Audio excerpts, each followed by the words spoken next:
Now, in the scriptures, we are told that we hold the power over life and death. God tells us that the power over life and death is in the tongue, right? Your tongue, but not just your physical tongue, also the tongue in your thoughts and in your heart, your feelings, in your husband and your wife. That sounds like a pretty significant power to me, right? Sounds like God gave you the same power, the same creative power that He has. You hold the power over life and death. You speak life. You manifest life and death into your life, into your experiences. But how does that unfold? How do you do that?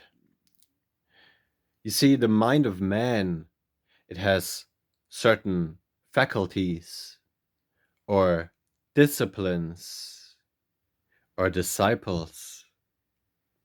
It has 12 disciplines, disciples, or faculties. Coincidentally, that's the same amount of faculties that Christ had. Christ being the spiritual mind, the awareness of being in you. All of his disciples symbolize faculties that you have in your mind. Nathaniel, or also called Bartholomew, symbolizes the faculty of imagination. Philip symbolizes the faculty of power. Remember, the power over life and death lies where? In the tongue, the throat area. That's your church. That's your energy center in your body that is responsible for speech, which is power. You see, that tongue in your mouth is your wand. You create spells or spelling. Your words are spells. The power over life and death lies in your tongue. What do you do with your tongue? You speak. You speak life or death into existence. Peter, for example, symbolizes faith, right? I mean, Christ said it himself, and faith is confidence. You do also have the faculties of zeal, wisdom, understanding, and so on and so forth. But let's get back to how you actually manifest. How do you do that? How do you speak your reality into existence? Do you remember the scene with Christ, Philip, and Nathaniel? The scene with your awareness of being, which is the spiritual mind, or Christ, Philip, which is the center of power or speech, and Nathaniel or Bartholomew, which represents or who represents your imagination. Do you remember that Christ, the awareness of being, said to who? Philip?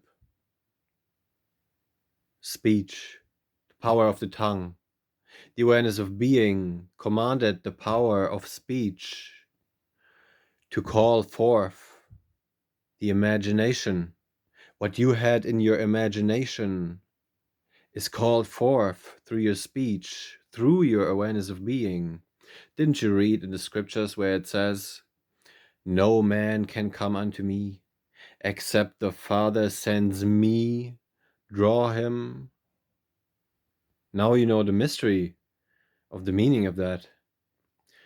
Christ, the awareness of being in you, sends forth Philip, the power of speech, to draw what you have imagined into your reality.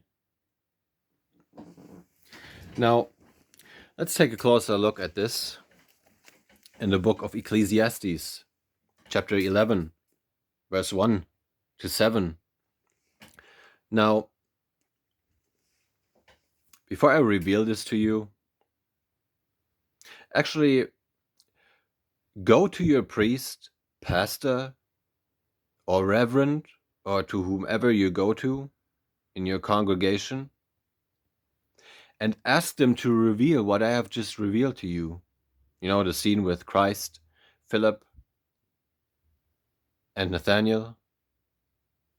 And ask them also to interpret to you, to explain to you what is written and explained to you in the book of Ecclesiastes, chapter 11, verse 1 to 7, the thing that I'm going to reveal to you now. And when you will ultimately find out that they can't explain it to you, that they are unable to explain it to you clearly, precisely as I have explained it to you, then what does it mean? You see, in the first book of John, chapter 2, verse 27, it is written that the Spirit that is upon us reveals all things to us. So what does it mean then if somebody is not able to reveal the mysteries to you?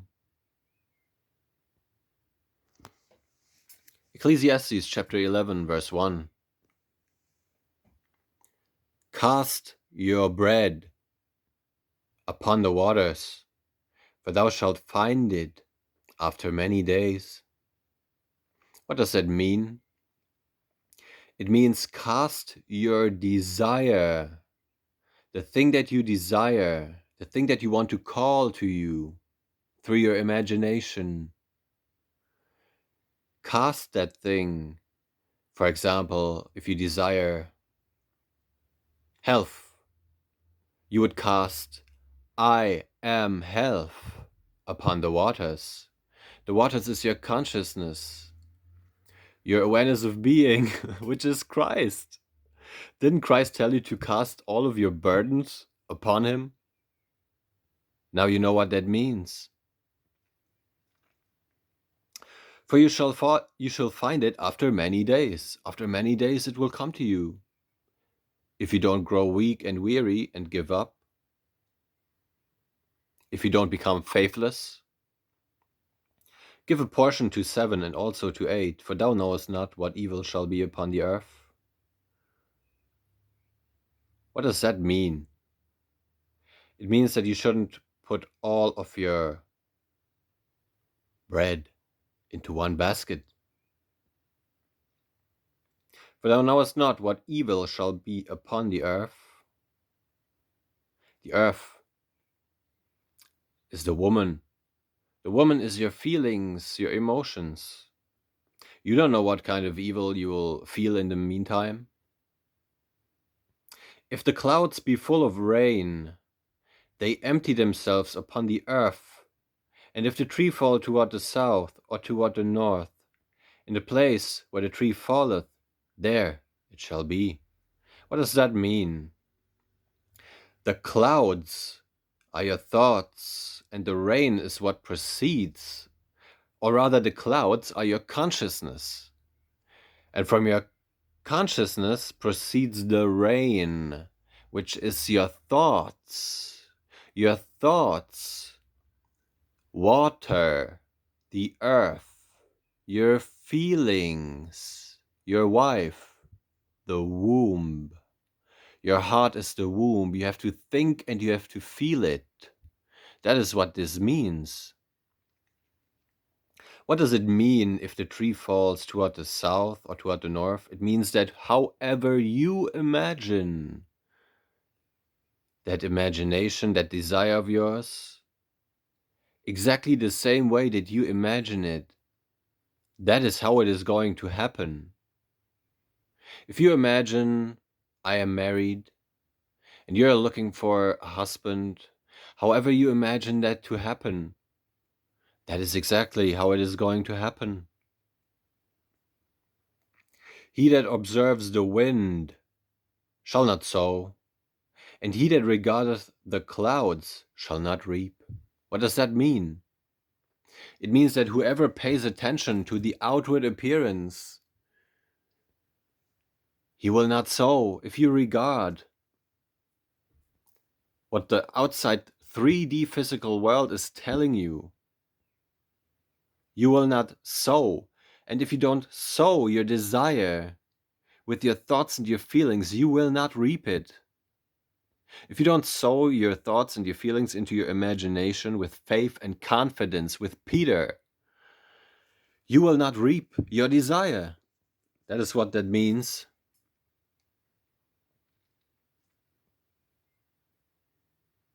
As thou knowest not what is the way of the Spirit, nor how the bones do grow in the womb of her that is with child, even so thou knowest not the works of God who maketh all. You see, your part is the what and the why you desire it. God's part is the when and the how.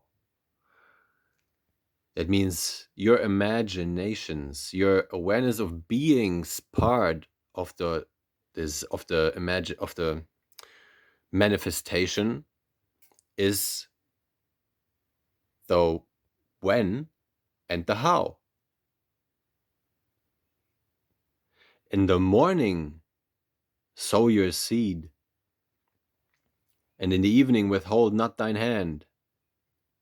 For thou knowest not whether shall prosper either this or that, or whether they both shall be alike good. What does this mean? It means that you are supposed to sow your desire in your imagination, in your secret chamber, in your closet, you know, the one where you are supposed to enter into and shut the door to it. The door to your consciousness is your five senses. Shut them out. Close your eyes and enter into the chamber. And in the evening withhold not thine hand. Do it also in the evening. When you go to sleep, close your eyes in the darkness in your closet and sow your desire. Truly the light is sweet, and a pleasant thing it is for the eyes to behold the sun. What does that mean? Do you think it's talking about the physical sun?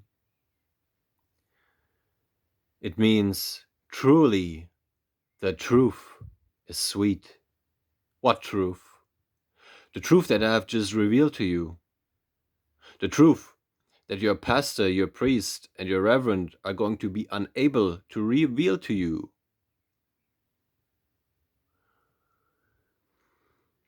The truth is sweet, and a pleasant thing it is for the eyes. Your inner eye, your mind, all of your churches, as the Bible calls them, the energy centers in your body, they all behold the truth. They all help you manifest through your imagination, through your thoughts and your feelings. And they love beholding the sun, the truth. Now, go to your pastor, your priest, go to your reverend, and ask them if they can reveal the truth to you, as I have.